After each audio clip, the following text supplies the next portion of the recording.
Welcome to This Week in Missouri Politics. We are back on the college tour this week, this time up in the great Northwest, as Senator Hageman would say, at Northwest Missouri State University. Dr. Lance Tatum, thank you so much for having us on this beautiful campus. Well, thank you, Scott, for being here. We're certainly pleased to host you today. It is the type of place, I've been here a few times before.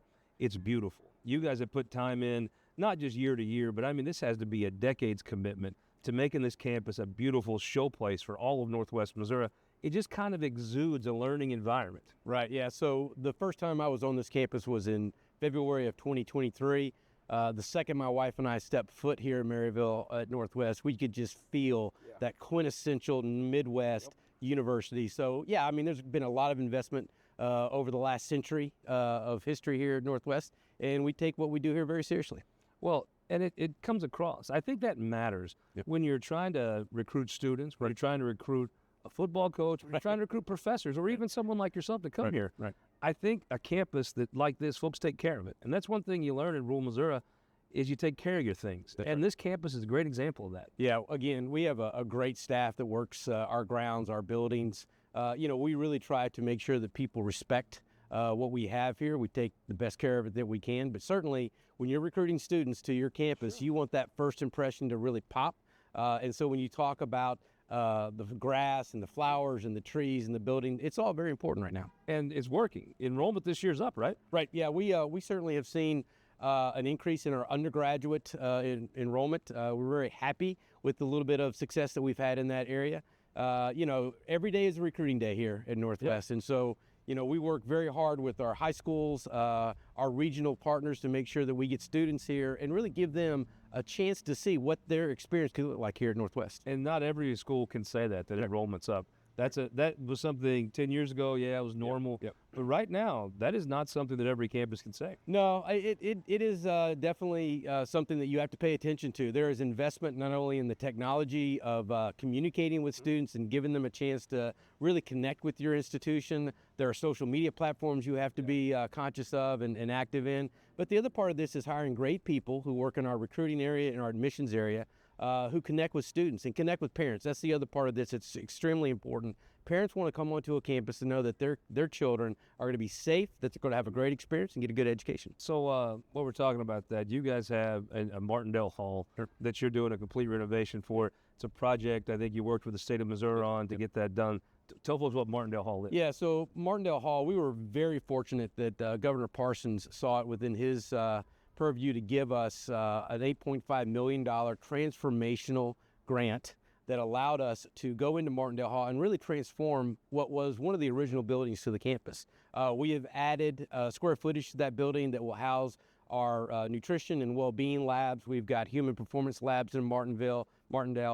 So really it has become the hub, the center point of our School of Health and Wellness. You have these beautiful buildings, but you have to put money in. That's right. Nothing stays good if you don't put money back into it. Yeah. That's kind of back to that rural Missouri way. You appreciate what you have, and you appreciate it by taking care of it. Yeah, I'm a big believer in that you're responsible for taking care of what's yours. When I arrived, one of the first things we talked about was, universities are a bit notorious for kind of kicking the can down the road when it comes to infrastructure and energy modernization projects. We've committed, with the help of the state and of our own volition, to put $105 million into upgrading our infrastructure and all of our energy systems. It's a 3-year project. We're in the second year of the third year. We've done things like replace our centralized boiler system with a more distributed system that allows us to be more energy efficient as we heat buildings and heat water. We've addressed water issues, whether it's storm water or water treatment issues. We're really proud of the fact that we're investing in ourselves so that when students come to campus, I told the staff, we don't want anybody worrying about the things that we should be taking care of. They're here to get an education. Employees should be able to come to work and not worry whether the heat is going to work or not work. Coming from the southeastern part of the United States, I learned very quickly it gets cold here, right? It gets frigid here. Coming from southeast Missouri, it gets colder that's here. That's right, it gets colder here. But you don't want to bring people in and have them sitting in their offices or in classrooms with jackets and blankets. So yeah, it's something that I'm proud that we're doing. Isn't that the kind of thing though? When you think about colleges, you think about building a building or something like that. Yep. You don't think about doing the nuts and bolts of the that will save you money. That's right. On one end, but also that's kind of the important stuff.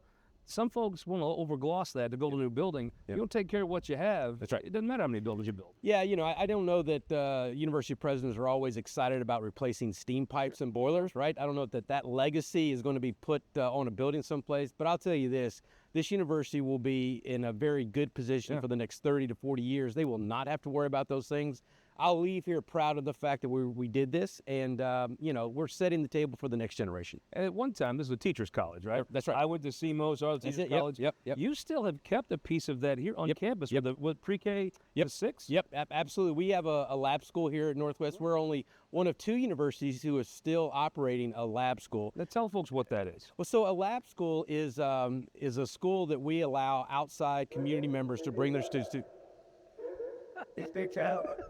When I say we're on campus, we are on campus. So this is Wednesday. So at noon on Wednesday or 11 o'clock on Wednesday, we do a test. So so a lab. And it's working. It is. That's right. It grabbed our attention, didn't it? Yeah. So a lab school is a place where we can take our pre-service education students, put them into a real classroom, and really look at how we can improve upon the pedagogy of teaching young students. There it is. I like that. It's bell, the hour. though. Every university needs a bell tower. I mean, I think it's what makes, the day, you're on a college campus Is it when what you hear you call bell tower. common hour now? Or? I think this is just the top of the hour, Top is what of the we hour, would got say. it. Yeah, it goes off every hour on the hour. So let me ask you a question.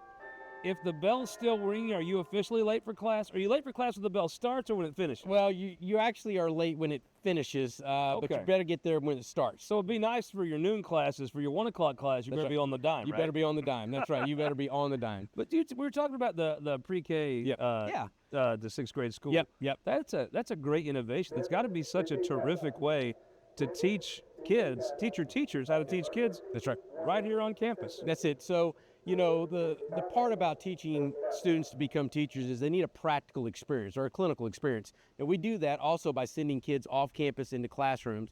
But to have a classroom or classrooms here on campus in our education building is a phenomenal asset. Yeah. And it's also a service back to the community as well, right? So community members can send their children to this school. They do get a very unique experience here because there are college-age students in those classrooms working with their children. So Now, that's something that's competitive to get your child It into. is. How do you go about getting your child into the school like that? Well, I mean, we only have limited slots, and so you have to get on the list, and hopefully, you get to the point where you get high enough on the list, you get selected. Once you're in, you're in. You can stay as long as you want to. But, I just think for the fact that this was a normal school to begin with, the fact that we're still true to our roots, it's part of our identity, it's part of our DNA, and it's really something we're proud of. Well, I just say, one of the prime reasons to have, we're going to have a teacher on in our next segment that came through here, Rusty Black, is educating teachers to go back and educate other kids. That's right.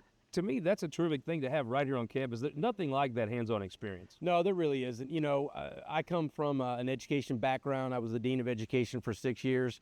I think that the teaching is a noble profession, and it's the type of profession that you really do want to be careful who you allow into those classrooms. You want to make sure that not only are they prepared from a pedagogical standpoint, but they have the dispositions to really impact children's lives, put them in a great position to be successful. And so we get to do that in the teacher education program here at Northwest. Talk about micro creamery going in. Now, tell folks what that is that may not know. Well, for those who don't know, we have a 450 acre farm, working farm here as part of the Northwest It experience. goes back to having the school here. It goes back to having, that's it. We really do. We're teaching the theoretical, but we're also giving students those professional-based learning experiences so that when they leave here, they've done it, right? They're ready you to can really be proud of. Oh, absolutely. I mean, I think there's a lot of conversation around higher ed and its value with back into the American society.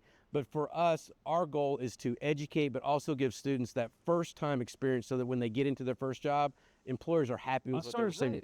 Nobody thinks about the business folks. That's right. When you get a student out of Northwest, you're going to have a kid who's actually not just learned it, which is important. That's right. But maybe has done it a little. They've done it. No, they've done it. And, Well, that's that everything. first employer wants to high five you. And we get lots of feedback from our industry, whether it's in the ag business or in the communications business or in education. They always say, we don't have to worry about Northwest kids coming in on the first day and knowing how the equipment operates because they've already been doing that.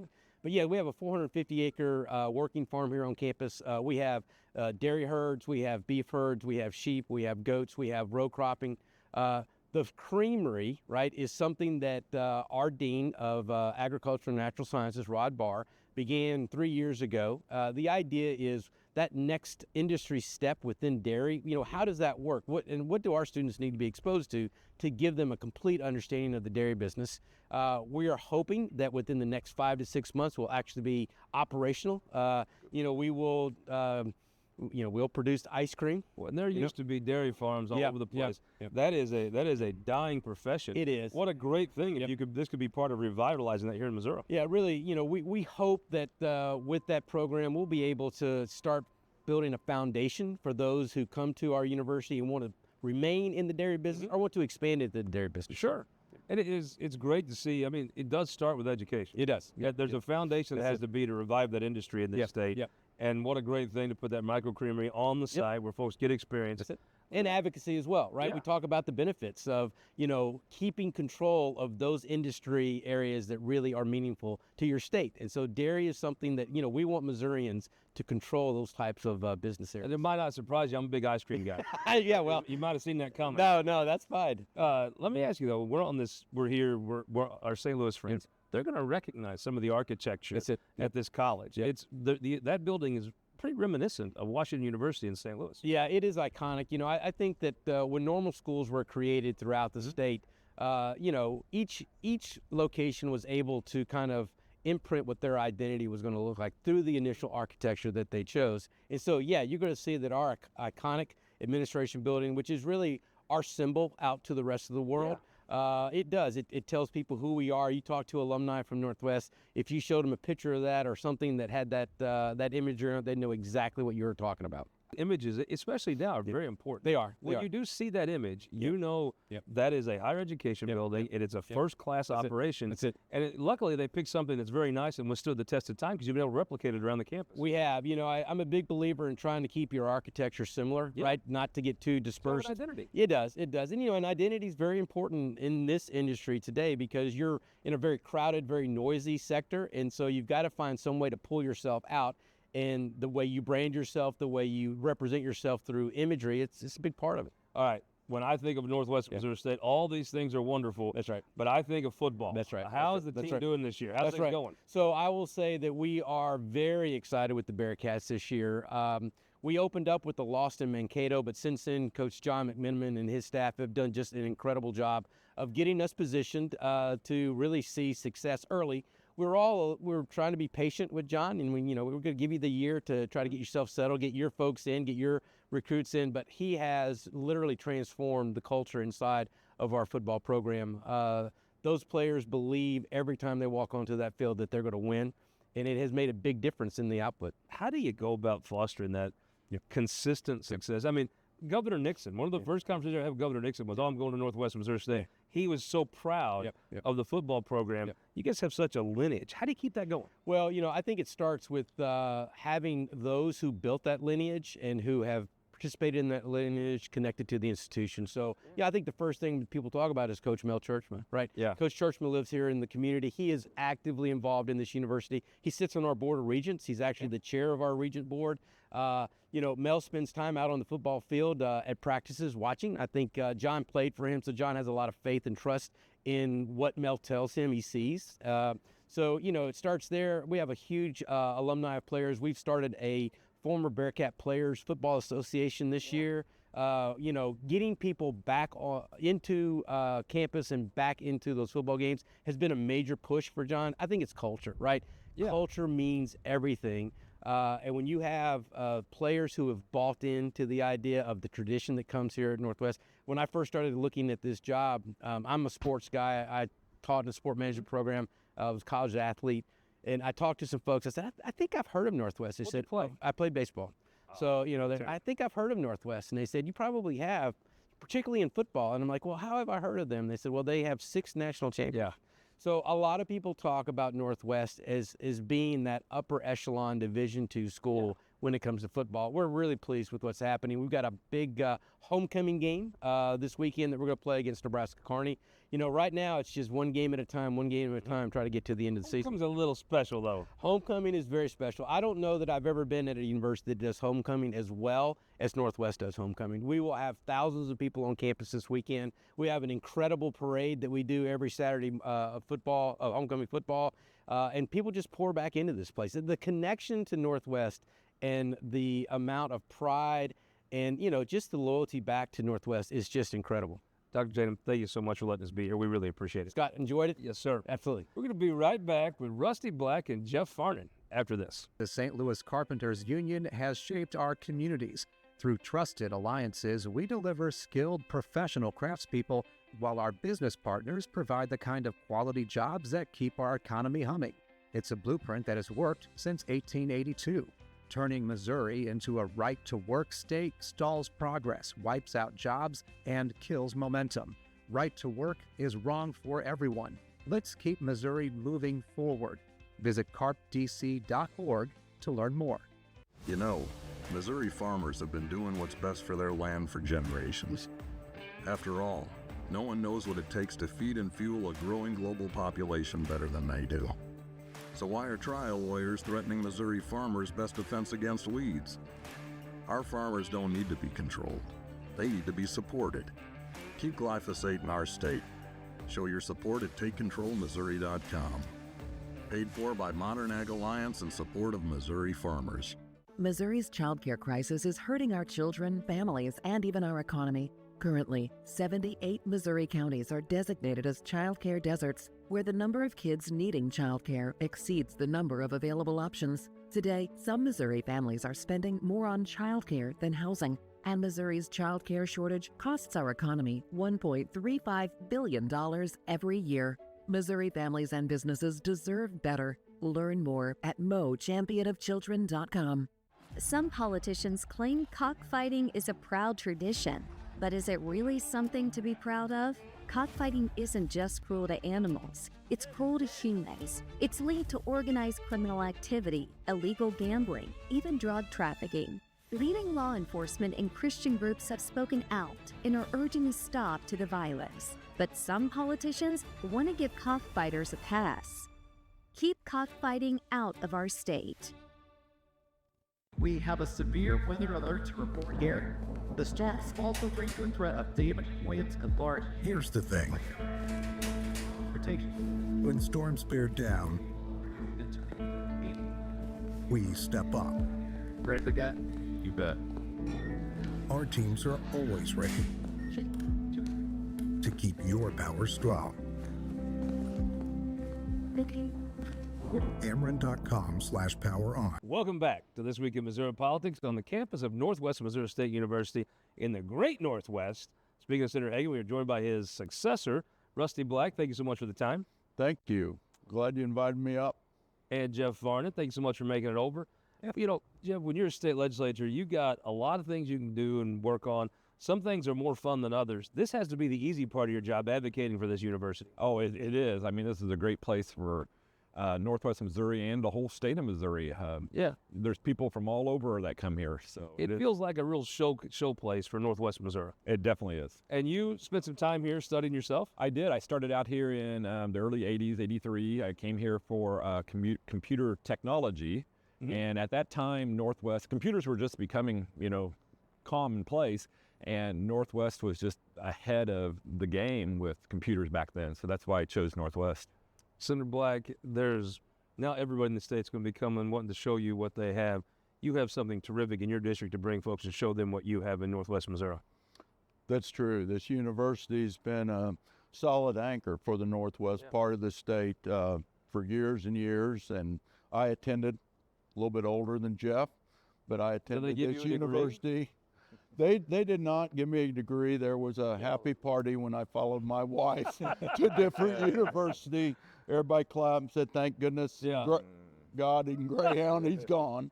But this has been a place, and as you know, I was active in ag education, taught ag and FFA, and this is the home for Northwest Missouri for all things when it comes to ag and FFA. This is a home place that we come to. And it's one of the places in this state, it's home to more students than it was last year. Enrollment is up here, and you kind of just walk around, and you can get the feeling of, It's a positive atmosphere. Folks are excited about being here. I think that attracts that enrollment going up. Yes, I certainly do. I believe the staff that is here currently believe in kids and believe in educating kids, and that comes out. And that's why students and parents have faith in sending their kids to Northwest Missouri State University. Representative, a very impressive president that was just on. I mean, you could just tell he understood this college. He was excited about it. You got a really good one there in Dr. Tatum. Oh, he's the best. I mean, we were at a football game the other day with him, and he was just like a bee. He was everywhere, you know, talking to people, meeting people. It was just a great experience just to watch him work the room. Speaking of football, I mean, when I think of Northwest, I know it's a terrific university, but I think of this football team. This football team has been a top program for how long now? 20 years? At least, yes. And we're headed back to the top again. We've had a few years that were not so good, but we're working the right direction again. It feels like there's just a culture they expect you to win. And I think that's very hard to establish, easy to lose, but there's an expectation of success here. Yes, I truly believe the word culture that you use, from the high school days, people would sit and talk a little bit bad about the football coach and stuff like that. But I believe at a university at all education levels, if you have a good football program and you have a good fall, it makes Everything's better. Everything gets better. And we all need to recognize that and bringing that back to Northwest. It wasn't gone very long, but bringing it back will continually elevate the entire area, not just this campus. Makes your chest pop out a little bit when your football team's good. And it's not the point of a college. I get that. But boy, it matters to how folks feel about your university, how the alumni feel, and how the students on campus feel. And it's not just football, basketball too. I mean, we won the D2 national championship, I don't know how many times, 2 or 3, 4 times. But I mean, there's a lot of pride around here about our sports at Northwest. I saw Kirk Matthews last night. He threw a little football around the stadium, didn't he? Yes, he sure did. He did pretty well. Speaking of winning, you both worked on bringing in the Martindale Hall renovation. Tell folks what that was and how you went about working with that through the process.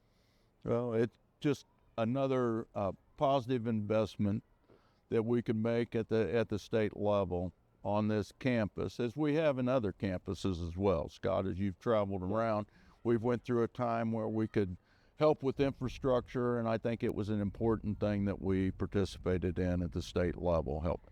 You know, part of your job as a state legislator is to go fight for your piece of the pie, right? You bet. It's got to be a little easier fighting for a piece of the pie here. You got a lot of good reasons you can walk into and pound that table and want yours. Yeah, that's correct. And, you know, back to Martindale Hall, I mean, it's a staple here. I mean, even my wife, when she was here, she went here. So, you know, it's like Dr. Tatum said earlier, you have to invest. I don't know how we do things in rural Missouri. It is. You appreciate what you have, and you show that appreciation by taking care of it.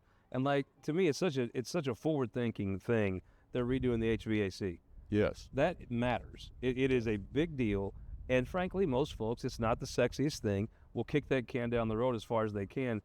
It's kind of part of that we appreciate what we have and we take care of what we have ethos to go in there and actually do the big things like that HVAC system. Yes. Absolutely. Absolutely. Yeah. You stated, I would think if I was sitting in a position of leadership, it's certainly not the sexiest thing you can do. Yeah. But without a doubt, long term, it's the most important thing that need to be able to be accomplished, because when crisis happens, would the university or the state be able to help in that crisis? This was the right time to get it done, and I'm very glad they made that decision. And I bet that heater comes in pretty handy here in a few weeks. Yeah, it's already come in handy up here, Scott. In Southeast Missouri, it gets chilly in October. It doesn't get cold like this. Yeah, my wife made me turn the heat on yesterday. My wife threatened to. Well, in Cole County, I've slipped it, but I'm not going to be able to. Casey will have that thing on for long. Talk about the micro creamery. That's awesome. It's an industry in this state that we're losing. So putting that investment in training folks and how to be in that industry and innovate that industry is a big deal. Yeah, that's certainly, we went through a time, you know, up until probably the time that I went to college, a little bit after, where creamery, dairy is something that was an active part of our state. And then we've went 30, 40 years with that being gone from here, and just it kept getting larger and larger. Now, you know, whether It's a strange comparison, but we've got microbreweries, coming back. All that, yep. All those kind of little things, and they become something that some people say niche, but it's something that's very valuable and something of economic value. Well, the same thing can be said about the dairy industry. There are people out there wanting that product to come closer from home, and I'm very happy that Northwest, and there's a guy that I know here that's helped lead that drive to some extent, Rod Barr, that was able to get that all put together, and I enjoyed watching them put that together, and I hope them nothing but success with it. Well, it's one of those things, a quality of life thing. Putting in a creamery like that is not, it's economics, but it's jobs, but it's also a quality of life. It's a great thing to have in the community. You're in Jeff City all the time. When you come to Jeff City, you take folks to Central Dairy. You just do. Yep. It's a thing that folks in the Jefferson City community are proud of, and it's cool, right? It adds to the quality of being there. It's another thing to add to that symbol that makes this university a great place to be. Let's talk about one thing here that's so cool. You have a pre-K through 6 on campus, and this started off as most colleges in Missouri did, as a teacher's college. You've maintained part of that tradition. That's got to be a great way to lure students in to say, we're going to teach you how to teach. We're actually got a campus right here on campus that you can go teach kids in a classroom setting live fire, right?